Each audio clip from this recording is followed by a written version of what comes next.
দেখুন কবুতরে কীভাবে বাচ্চা খাওয়াচ্ছে। দেখুন এক জোড়া কবুতরে বাচ্চা খাওয়াচ্ছে। গিরিবাজ কবুতরের কথা বলছিলাম না, ওর বাবা বাচ্চা খাওয়াচ্ছে কীভাবে দেখুন।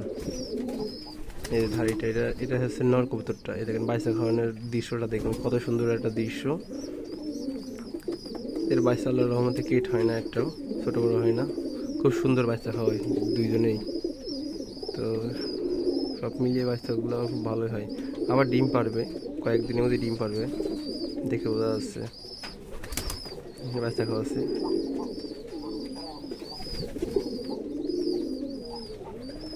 বাচ্চা খিসে দেখছেন, কত খাবার খাবার থাকা সত্ত্বেও অনেকের খাবারের জন্য লাফালাফি করছে, তারপরে বাচ্চা খাওয়াচ্ছে। এই যে এই নটটার বয়স প্রায় 14 বছর তো হবেই, অনেক পুরাতন একটা নট। তো সবাই মাশাল্লাহ বলবেন। ভিডিওটা এই পর্যন্ত। আসসালামু আলাইকুম।